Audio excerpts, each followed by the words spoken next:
Episode opening സീനിൽ പാവം നമ്മുടെ ട്രഫാർഗറിലോ അവനാണെങ്കിൽ വിശന്ന് വലഞ്ഞ് ആ സ്ക്രാപ്പുകളുടെ ഇടയിൽ ഇരിക്കുകയാണ്. മാത്രമല്ല ആ ഡോഫ്ലമിംഗോയുടെ ബ്രദർ അവൻ താഴേക്ക് എടുത്തെറിഞ്ഞ ആ ഒരു ഏറില് നമ്മുടെ ട്രഫാർഗറിലോയ്ക്ക് ചെറിയ കുറെ പരിക്കുകൾ പറ്റിയിട്ടുണ്ട്.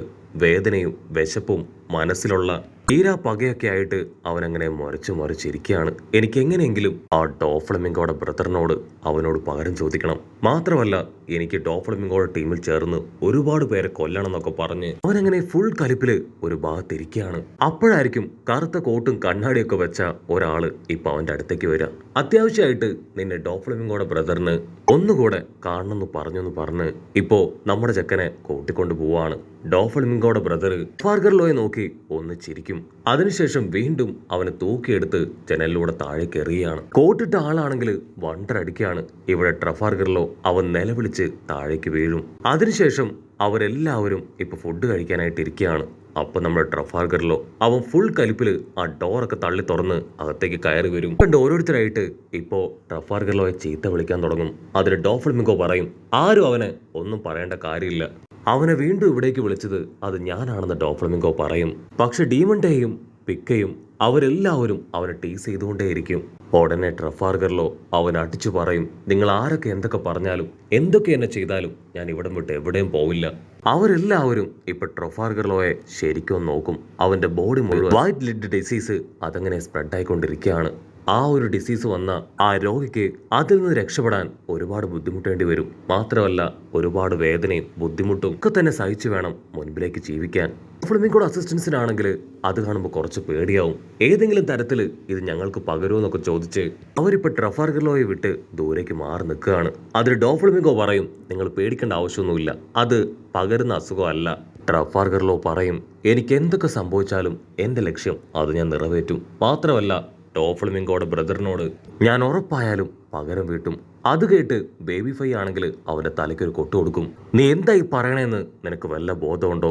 ഇപ്പൊ ഇവിടെ വെച്ച് നീ മാപ്പ് പറയണമെന്ന് അവള് പറയും. അത് ട്രഫാർഗറിലോ ആണെങ്കിൽ യാതൊരു കൂസലുമില്ലാതെ അങ്ങനെ നിൽക്കുകയാണ്. അവിടുന്ന് അങ്ങനെ സീൻ കട്ട് ചെയ്താ ഇങ്ങി നിറഞ്ഞു നിൽക്കുന്ന വലിയൊരു പട്ടണം കാണിക്കും. അവിടേക്ക് ഡോഫ്ലമിംഗോയുടെ ആൾക്കാര് അവര് വന്ന് അവിടെയുള്ളവരെ എല്ലാവരെയും തല്ലിക്കൊന്ന് അവരുടെ പണവും അസറ്റ്സും ഒക്കെ തന്നെ അടിച്ചു മാറ്റുകയാണ്.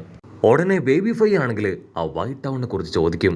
അതിന് ബാക്കിയുള്ളവർ പറയും ആ വൈറ്റ് ടൗണ് അത് ഭയങ്കര ഫേമസ് ടൗൺ ആണ്, അവിടെയുള്ള ജനങ്ങൾ എല്ലാവരും വളരെ റിച്ച് ആണ്. മാത്രമല്ല ആ ഒരു ടൗൺ മുഴുവൻ തന്നെ വൈറ്റ് കളറിലാണ്. ആ ഒരു ഐലാൻഡിലുള്ളവർക്ക് വൈറ്റ് ലെഡ് അത് അവരുടെ ഐലാൻഡിൽ നിന്ന് ലഭ്യമായി. അതുപയോഗിച്ച് അവർ ഒരുപാട് കാര്യങ്ങൾ ചെയ്തു. വൈറ്റ് ലെഡിന്റെ ക്വാളിറ്റിയും ഗുണമേന്മയും മനസ്സിലാക്കിയ മറ്റ് ഐലാൻഡിലുള്ളവരും അവിടേക്ക് വന്ന് വൈറ്റ് ലെഡ് വാങ്ങിക്കാനായിട്ട് തുടങ്ങി. വൈറ്റ് ലെഡ് ആണെങ്കിൽ പിന്നീട് സമ്പന്നതയിൽ നമ്പർ 1 ആയി മാറി. ആക്ച്വലി നമ്മുടെ ട്രഫാർഗറിലോ അവനും ആ ഒരു ഐലാൻഡിൽ ജനിച്ചു വളർന്നവനാണ്. അവന്റെ അച്ഛനാണെങ്കിൽ ഒരു ഫേമസ് ഡോക്ടറാണ്. മാത്രമല്ല അവർ വലിയൊരു പാലസിലാണ് ഹാപ്പി ആയിട്ട് താമസിച്ചിരുന്നത്. ലോയുടെ പപ്പ മാത്രമല്ല അവന്റെ അമ്മയും ഒരു ഡോക്ടറാണ്. അവിടുന്ന് അങ്ങനെ കട്ട് ചെയ്ത് ഇപ്പൊ പ്രസന്റ് കാണിക്കും. പ്രസന്റില് ഫ്ലമിംഗോയുടെ അസിസ്റ്റൻസ് ആണെങ്കിൽ അവരെ എല്ലാവരെയും തല്ലി കൊല്ലുകയാണ്. അവരാണെങ്കിൽ വീണ്ടും ഇപ്പൊ വൈറ്റ് ടൗണിനെ കുറിച്ച് തന്നെയായിരിക്കും ഡിസ്കസ് ചെയ്യുക. അപ്പൊ അവർ പരസ്പരം പറയും ആക്ച്വലി തുടക്കത്തിൽ ആ വൈറ്റ് ലെഡ് അതെല്ലാവർക്കും വലിയ പോസിറ്റിവിറ്റീസ് മാത്രമാണ് കൊടുത്തത്. പക്ഷെ പിന്നീടാണ് അതൊരു പോയിസൺ ആണെന്ന് എല്ലാവരും തിരിച്ചറിയാൻ തുടങ്ങിയത്. ആക്ച്വലി വൈറ്റ് ലെഡ് അത് ഹ്യൂമൻ ബോഡിയിൽ ടച്ച് ചെയ്താൽ തന്നെ അവർക്ക് ഒരുപാട് തരത്തിലുള്ള അസുഖങ്ങൾ ഉണ്ടാവും. നിങ്ങൾക്ക് ആ ഒരു കാര്യം അറിയാമായിരുന്നിട്ട് പോലും അവർ പണത്തിന് വേണ്ടി അത് പുറം ലോകത്തെ അറിയിക്കാതെ അതുപയോഗിച്ച് പണം വാരിക്കൂട്ടി ആ ലെഡിൽ നിന്ന് വരുന്ന ഇൻഫെക്ഷൻ അത് അടുത്ത തലമുറയിലേക്ക് വരെ വളരെ ഈസി ആയിട്ട് പടർന്നു പിടിക്കും. അതായത് ആദ്യമായിട്ട് ആരാണോ ആ ലെഡ് യൂസ് ചെയ്യുന്നത് അവർ 70 വർഷത്തേക്കാണ് ജീവിക്കുന്നതെങ്കിൽ അവരുടെ അടുത്ത തലമുറ പിന്നീട് 50 വർഷത്തേക്കായിരിക്കും ജീവിക്കുക. അത് കഴിഞ്ഞിട്ടുള്ള തലമുറ 30 വർഷത്തേക്ക് അങ്ങനെ ലൈഫ് സ്പാൻ കുറഞ്ഞു വരും. അതിലെ ലാസ്റ്റ് ജനറേഷനാണ് ട്രഫാർഗർലോ എന്ന് പറഞ്ഞ് അവരങ്ങനെ ക്യാഷ്വലായിട്ട് നടന്നു പോവാണ്.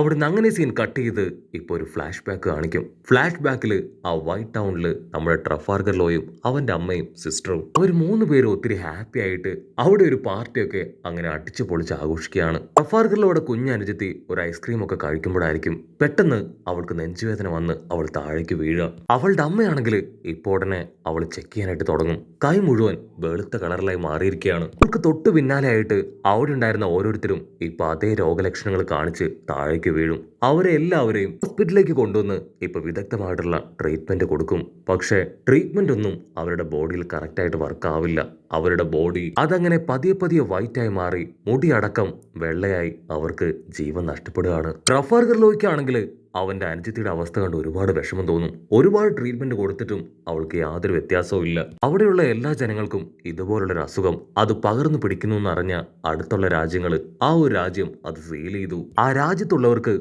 മറ്റ് രാജ്യങ്ങളിലേക്ക് പോകാനോ മറ്റ് രാജ്യങ്ങളിലുള്ളവർക്ക് ആ രാജ്യത്തിലേക്ക് പോകാനുള്ള പെർമിഷൻ അവർ നിഷേധിച്ചു. അതൊരു വലിയ മാരകമായ പകർച്ചവ്യാധിയാണെന്ന് പറഞ്ഞ് എല്ലാവരും ആ ഒരു ഐലാൻഡിനെ ഒറ്റപ്പെടുത്തി. വൈറ്റ് സിറ്റി ഐലാൻഡിലെ VIP അവരാണെങ്കിൽ അവരുടെ സ്വാധീനവും പണമൊക്കെ ഉപയോഗിച്ച് അവിടുന്ന് രക്ഷപ്പെട്ടു. സാധാരണക്കാരായ ജനങ്ങൾ മാത്രം ആരും സഹായിക്കാനില്ലാതെ ഒരുപാട് ബുദ്ധിമുട്ടി. ഗത്യന്തരമില്ലാതെ അവര് ആ രാജ്യത്തിന്റെ അതിർത്തി കടന്ന് പുറത്തേക്ക് പോകാൻ ശ്രമിച്ചു. പക്ഷേ അതിർത്തി കാക്കുന്ന അയൽ രാജ്യത്തെ സൈനികര് അവരെ വെട്ടിവെച്ച് കൊന്നു. ജനങ്ങളുടെ മുൻപിൽ ഇപ്പൊ വേറെ വഴിയില്ല. എങ്ങനെയെങ്കിലും ആ രാജ്യത്ത് നിന്ന് രക്ഷപ്പെട്ട് അവരുടെ ജീവനും ജീവിതവും രക്ഷിക്കണമെന്ന് പറഞ്ഞ് അവർ ആയുധങ്ങളൊക്കെ ആയി എല്ലാവരും അറ്റാക്ക് ചെയ്ത് സർവ്വശക്തിയോടും കൂടെ പുറത്തേക്ക് കടക്കാനായിട്ട് ശ്രമിക്കും. ആ ഐലാൻഡില് ഇപ്പൊ വലിയൊരു വാർ നടക്കുകയാണ്. ഒരു സിസ്റ്റർ ആണെങ്കിൽ ഐലാൻഡിൽ ഉണ്ടായിരുന്ന ചെറിയ കുഞ്ഞുങ്ങളെ അവരെല്ലാവരും ഒരു ടീമാക്കി മാറ്റി എങ്ങനെയെങ്കിലും രക്ഷപ്പെടുത്താൻ ശ്രമിക്കും. ഇനി അവശേഷിക്കുന്നത് നമ്മുടെ ട്രഫാൽഗർ ലോ മാത്രമാണ്. ട്രഫാൽഗർ ലോ ആണെങ്കിൽ തീർത്തു പറയും, എന്നെ കൊണ്ട് പറ്റില്ല. എന്റെ സിസ്റ്റർ അവൾ ഒരുപാട് വേദനയിൽ എന്റെ വീട്ടിലാണ് ഉള്ളത്.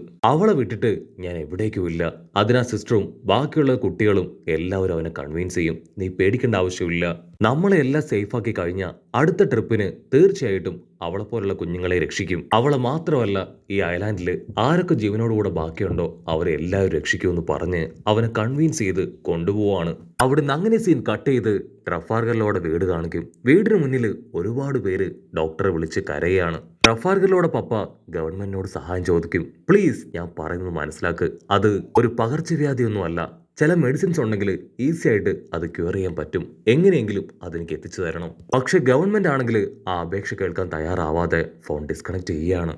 ഇവിടെ ട്രഫാൽഗർ ലോ ആണെങ്കിൽ അവസാനമായിട്ട് എനിക്ക് എന്റെ സിസ്റ്ററിനെ ഒന്നുകൂടെ കാണണമെന്ന് പറഞ്ഞ് തിരികെ വീട്ടിലേക്ക് വരും. അവനാണെങ്കിൽ അവളെ സമാധാനിപ്പിക്കും. നീ വിഷമിക്കേണ്ട ആവശ്യമൊന്നുമില്ല. നമുക്ക് തീർച്ചയായിട്ടും പഴയതുപോലെ അടിച്ചു പൊളിച്ച് ജീവിക്കണം. പുറത്ത് നടക്കുന്ന ശബ്ദം കേട്ട് നീ ടെൻഷൻ ആവണ്ട. പുറത്ത് വലിയൊരു ഫെസ്റ്റിവൽ നടക്കുകയാണ്. അതിന്റെ ഒച്ചയും ബഹളവും ഫയർ വർക്സ് ഒക്കെയാണ് നീ കേൾക്കുന്നതെന്ന് പറഞ്ഞ് അവൻ സമാധാനിപ്പിക്കും. അപ്പോഴായിരിക്കും ഒരു വമ്പൻ ട്വിസ്റ്റ്.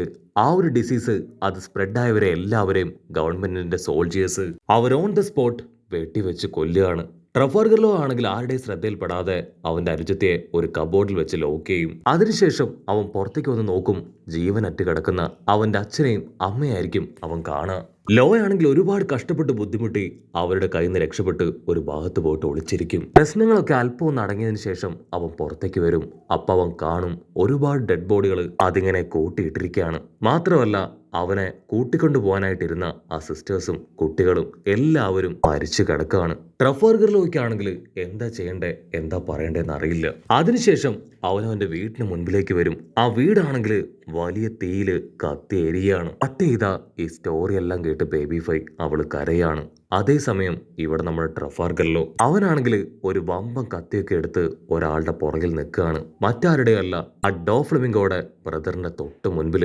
അവൻ എന്തെങ്കിലും ചെയ്യുന്നതിന് മുൻപേ നമ്മുടെ ട്രഫാൽഗർ ലോ കത്തി എടുത്ത് അവന്റെ പുറത്താഞ്ഞു വെട്ടും. ഇത് കണ്ട് ഡോഫ്ലമിംഗോയുടെ അസിസ്റ്റന്റ് അവൻ നിലവിളിക്കുന്നതോട് കൂടെ ഈ ഒരു എപ്പിസോഡും അവസാനിക്കുന്നു.